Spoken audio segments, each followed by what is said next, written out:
एक बार की बात है। चंदनपुर गांव में एक लालची और बेईमान फकीर रहा करता था। वो अपने कपटी दिमाग से लोगों को ठगा करता था। सभी गांव वाले उसे बहुत ही ज्ञानी मानते थे।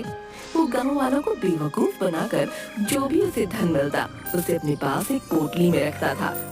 लालची फकीर की मजार गांव के एक जंगल में पेड़ के नीचे थी, जहां वो बैठा करता था। एक दिन फकीर अपनी मजार के बाहर बैठा था और गांव के कुछ लोग उसके पास बैठे थे। बाबा फकीर, अपनी आंखें खोलिए बाबा। मैं गांव का एक गरीब किसान हूँ। सुना है आप में अद्भुत शक्तियाँ हैं। बाबा बताइए ना, इस बार मेरी फसल अच्छी होगी या नहीं, बताइए ना। अच्छा तो ये बात है। अभी रुक, अभी बताता हूँ। अपना हाथ आगे कर बच्चा। जी जी, ये लीजिए बाबा जी। अपनी आंखें बंद कर बच्चा। मुझे अपनी अद्भुत शक्तियों से तेरे भविष्य के बारे में ज्ञात करना होगा। जैसे ही किसान अपनी आंखें बंद करता है, फकीर चुपके से अपने पीछे से एक लाल नींबू उठाता है और दूसरे रखे नींबू से उसे बदल देता है। जैसे ही किसान अपनी आंखें खोलता है, वो हैरान रह जाता है। अरे अरे फकीर बाबा, ये क्या? ये नींबू तो बिल्कुल लाल हो गया है। इसका क्या मतलब है? मेरी तो कुछ समझ नहीं आ रहा है, मुझे बताइए। बच्चा, तुम्हारा आने वाला भविष्य हानि की ओर जाने वाला है। तुम्हारी इस वर्ष की बोई फसल खराब हो जाएगी बच्चा। नहीं नहीं बाबा, ये आप क्या बोल रहे हैं? आपके पास तो अद्भुत शक्तियां हैं। मेरी सहायता कीजिए। कोई तो उपाय होगा आपके पास। मेरी फसल को खराब होने से बचा लीजिए। उपाय तो है बेटा। हमें अपनी अद्भुत शक्तियों से तुम्हारे भविष्य के लिए ऊपर वाले से दुआ करनी होगी, तभी तुम्हारी फसल बच सकती है। फकीर बाबा दया कीजिए, आप महान हैं। अच्छा बाबा, ये लीजिए कुछ पैसे, आप अपने पास रखिए। लीजिए लीजिए, लेकिन मेरे लिए दुआ जरूर करिएगा। मैं फिर से आऊंगा बाबा। हैं? अच्छा, मैं चलता हूँ। वाह मूर्ख आदमी।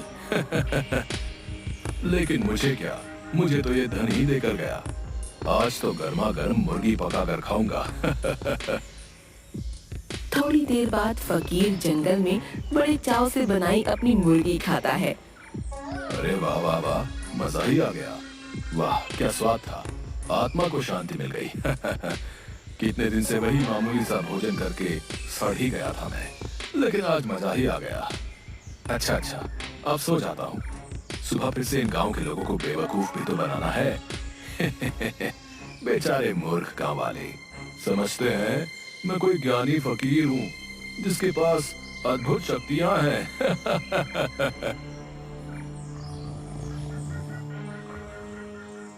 अगली सुबह गांव का एक युवक फकीर के पास आता है। फकीर मजार के पास बैठा होता है।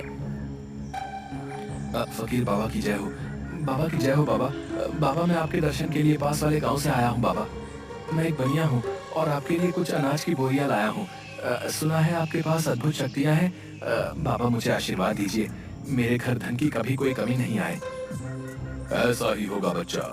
मेरा आशीर्वाद सदैव तुम्हारे साथ है। तुम्हारे पास धन की कभी कमी नहीं होगी। बहुत बहुत धन्यवाद बाबा। अच्छा, मैं आपके लिए अनाज की बोरियां लाया हूँ, उन्हें स्वीकार कीजिए बाबा। ये बात सुनकर फकीर बाबा खुश हो जाते हैं। अरे बाबा, अनाज की बोरियां, चलो आज तो इन्हें बेचकर खूब सारा धन आ जाएगा। वाह वाह क्या बात है। तभी वो युवक बाबा फकीर को अनाज की बोरियां देता है। तभी ये सब गांव का एक जग्गी नाम का युवक, जो एक ठग होता है, छुप कर देख रहा होता है। अरे बाप रे, इस फकीर बाबा को ये आदमी तो इतनी सारी अनाज की बोरियां दे रहा है। आखिर इतनी सारी बोरियों का ये फकीर बाबा करेगा क्या? लगता है यहाँ हाथ साफ करने का पूरा मौका है। आज रात को ही इस बाबा की झोपड़ी से अनाज की बोरियां चुरा कर ले जाऊंगा। रात को चोरी छुपे जग्गी फकीर बाबा की झोपड़ी में जाता है और देखता है कि फकीर दो लोगों के साथ बात कर रहा होता है। क्या रे, तुम दोनों को यहाँ किसी ने आते तो देखा नहीं ना? कितनी बार बोला तुम्हें, आधी रात को जब सब गांव वाले सो जाया करें तब आया करो। लेकिन तुम मेरा धंधा बंद करवा के ही मानोगे। क्या जानते नहीं हो कि गांव वाले कितना विश्वास करते हैं? समझते हैं अद्भुत शक्तियां है मुझ में। बेचारे मूर्ख गांव वाले। ए क्या रे ढोंगी फकीर, एड़ा समझेला है क्या तू अपन को? ए लोगों में से किसी ने हमें आते नहीं देखेला है, समझा क्या? चल अब अपना टाइम खोटी मत कर। अरे ओ बिल्लू, जल्दी से इस ढोंगी फकीर को बोरी के पैसे दे और चल यहाँ से। ठीक है उस्ताद, अभी देता हूँ। ये ले ढोंगी फकीर, अपन ने तुम्हारी इस अनाज की बोरियों के अच्छे दाम दिए ले। क्या एकदम मस्त, कोई मलाल नहीं रखने का दिल में। क्या है, गिन लेना नोटों को पूरे, समझा तू? जिसके बाद कालिया फकीर को कुछ पैसे देता है और दोनों वहाँ से चले जाते हैं। फकीर एक पोटली में, जिसमें पहले से ही काफी सारा धन होता है, उसमें उन पैसों को रखते हुए, अरे वाह वाह, देखो तो सही कितना सारा धन इकट्ठा हो गया है। अरे वाह वाह वाह, मैं अपनी चतुराई से इस गांव के लोगों को अच्छा बेवकूफ बनाता हूँ। लोग भी कितने मूर्ख हैं, मेरी बातों में आ भी जाते हैं। अच्छा, अब इस धन की पोटली को कहीं छुपा देता हूँ। हाँ। जिसके बाद वो अपनी झोपड़ी में ही उस पोटली को एक चादर के अंदर छुपा देता है और खुद भी उसी चादर पर सो जाता है। अब सो जाता हूँ, बहुत अच्छी नींद आएगी अब। अरे बाप रे, ये बाबा फकीर तो ठुल्लू बाबा निकला रे। गांव के लोग इस फकीर पाखंडी को बहुत शक्तिशाली मानते हैं और ये तो बस उन्हें ठगता है। अरे बारे ढोंगी बाबा फकीर, क्या खेल खेला रे तू गांव वालों के साथ? लेकिन मैं तुझे ऐसे नहीं जान दूंगा, तू जानता नहीं, जग्गी ठग नाम है मेरा। बोले तो ठगों में सबसे बड़ा ठग, बोले तो जग्गी। गांव में लोगों को ठगना ही मेरा काम है। अब देखना तू बाबा फकीर, कैसे तेरी अक्ल ठिकाने आती है। अगली सुबह जग्गी बुरी हालत में फटे हुए कपड़ों में वो बाबा फकीर के पास आता है। बाबा फकीर महाराज, मेरी सहायता कीजिए, मैं पीड़ा में हूँ, मेरी सहायता कीजिए। मैंने सुना है आप सबके दुख हर लेते हैं, मुझ गरीब पर भी अपनी दृष्टि डालिए, सहायता कीजिए महाराज। अरे क्या हुआ बच्चा, कौन हो तुम? बताओ हमें, क्या समस्या है तुम्हें? हम अवश्य ही तुम्हारी सहायता करेंगे। बाबा फकीर, मैं एक बहुत ही गरीब व्यक्ति हूँ, मेरा इस संसार में कोई नहीं है, कई दिनों से एक अन्न का दाना तक नहीं खाया है। हाँ, मैंने सुना है आप बहुत बड़े ज्ञानी हैं, आप मुझे अपनी शरण में ले लीजिए बाबा जी, मैं आपकी सेवा करके अपना जीवन बिता लूंगा, बदले में 2 वक्त की रोटी दे देना। अरे मुफ्त में एक सेवक मिल रहा है, बेचारा कितना भोला लगता है, इससे अपनी खूब सेवा करवाऊंगा। हाँ, रख ही लेता हूँ इसे अपने पास, बेचारा मूर्ख इंसान। अरे अरे बच्चा, अगर तुम्हारी इच्छा है कि तुम हमारे पास रहकर हमारी सेवा करो तो इसमें हमें कोई आपत्ति नहीं है। बच्चा, तुम एक अच्छे इंसान लगते हो और ऊपर वाले का संदेश है कि मैं तुम्हारी सहायता अवश्य करूं। आज से तुम मेरे ही साथ मेरी झोपड़ी में रहोगे। ये बात सुनकर जग्गी खुश हो जाता है। बहुत बहुत धन्यवाद बाबा फकीर, आप महान हैं, आपने मुझ गरीब पर इतनी कृपा की, आप महान हैं बाबा फकीर। जिसके बाद जग्गी फकीर के साथ रहने लगता है। जग्गी फकीर की झोपड़ी की साफ सफाई करता, उसके लिए रात्रि का खाना बनाता और उसकी खूब सेवा करता और फकीर भी ऐसा मेहनती सेवक पाकर खूब खुश रहता। अरे इस ढोंगी बाबा फकीर की जिस धन की पोटली के लिए यहाँ आया हूँ, उसे तो ये हमेशा ही अपने साथ लिए घूमता है। ऐसे में आखिर कैसे चुनाऊं मैं इस धन की पोटली को? लगता है मुझे प्रतीक्षा ही करनी पड़ेगी, आखिर कभी तो हाथ आएगी इसकी धन की पोटली। तभी एक आदमी और उसकी पत्नी अपने छोटे से बेटे को लेकर बाबा फकीर के पास आते हैं।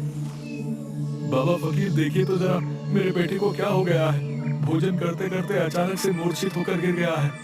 देखिए ना बाबा जी, हमने बहुत सुना है आपके बारे में, हम पास वाले गांव से आए हैं, आप सबसे ज्ञानी और विद्वान हैं, कुछ तो कीजिए। अरे अरे, आप लोग चिंता मत कीजिए, हमें देखने दीजिए।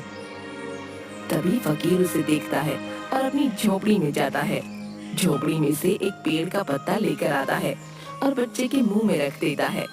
थोड़ी देर बाद वो बच्चा उठ खड़ा होता है, जिसे देखकर उसके माता पिता बहुत खुश होते हैं। अरे आप तो सच में महान हैं बाबा जी, गांव वाले आपके बारे में एकदम सही कहते हैं, मेरे बच्चे को आपने स्वस्थ कर दिया, आप में महान शक्तियाँ हैं। बाबा फकीर, आप महान आत्मा हैं, अगर आज हमारे बच्चे को कुछ हो जाता तो हम भी जीवित नहीं रह पाते। आपका बहुत बहुत धन्यवाद बाबा जी। तभी उस आदमी की पत्नी अपने सारे गहने उतार कर फकीर को देती है। ये लीजिए, मेरे बच्चे के प्राण बचाने के लिए मैं आपको ये देना चाहती हूँ। इन्हें स्वीकार कर लीजिए बाबा जी, मैं आपकी सदैव आभारी रहूंगी। फकीर वो गहने देखकर बहुत खुश हो जाता है। अरे वाह वाह, इतने सारे सोने चांदी के गहने। वाह वाह वाह, इतना धन तो मुझे कभी नहीं मिला। हाँ, इन्हें पाकर तो मेरा जीवन आराम से गुजरेगा। अच्छा ठीक है, अगर तुम मुझे अपने बेटे के प्राण बचाने के रूप में देना चाहती हो तो ठीक है, मैं ये अवश्य ही स्वीकार करूंगा। जाओ, ऊपर वाला तुम्हारा भला करेगा। जिसके बाद वो दोनों अपने बच्चे को लेकर वहाँ से चले जाते हैं। अरे इस ठुल्लू बाबा के तो मजे ही आ गए। इतने सारे सोने चांदी के जेवर, वाह वाह, अगर ये जेवर मेरे हाथ आ जाए तो मेरे तो मजे आ जाएंगे। अब तुझे जल्दी ही कुछ सोचना होगा रे जग्गी ठग। इसके बाद फकीर वो सोने चांदी के गहने अपने धन की पोटली में रख देता है और अपनी पोटली अपने पास रखकर सो जाता है। अगली सुबह दो युवक फकीर के पास आते हैं। बाबा जी की जय हो, हम पास वाले गांव से आए हैं। जिस माता पिता के बच्चे को आपने ठीक किया, उस गांव में आपके चमत्कार से सब आपके भक्त हो गए हैं। हमारे गांव के सभी लोग जो हैं आपसे मिलना चाहते हैं बाबा जी। उन्होंने आपके लिए भोजन की व्यवस्था की है। आप आएंगे तो गांव वालों को अच्छा लगेगा। आप आएंगे ना बाबा? अरे बाबा, ये तो बहुत खुशी की बात है। अब इस गांव के साथ साथ दूसरे गांव के लोगों को भी मूर्ख बनाने का मौका मिलेगा। हाँ, अब तो मेरे पास और धन आ जाएगा और चारों तरफ मेरी ही जय जयकार होगी। अरे वाह, कमाल हो गया।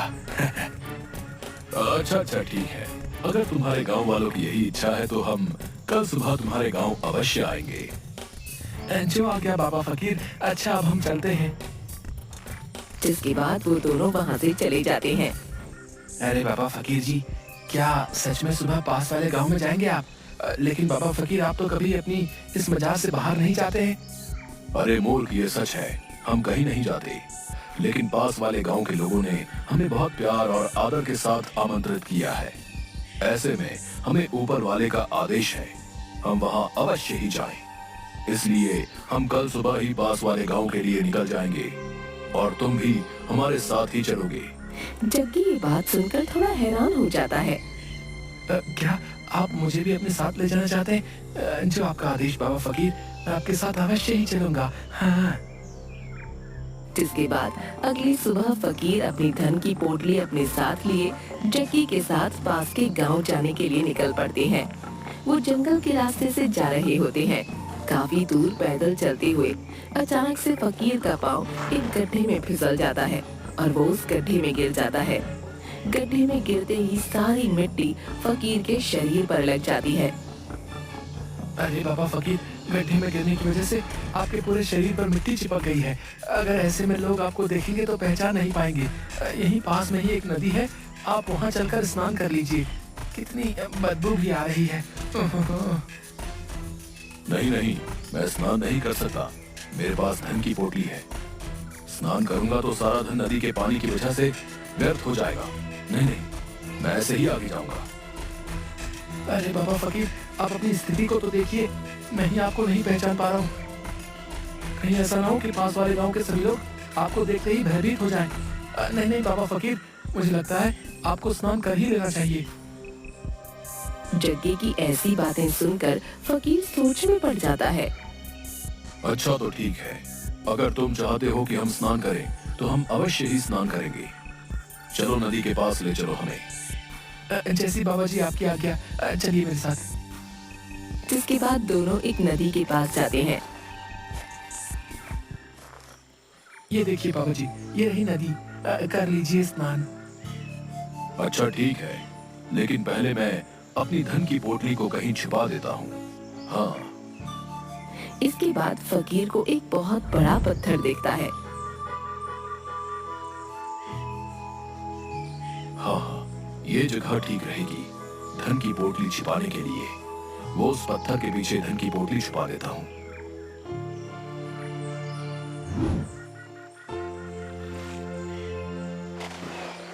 तभी जग्गी चुपके से पत्थर के उस तरफ जाता है और वो धन की पोटली उठाते हुए। आखिरकार वो दिन आ ही गया।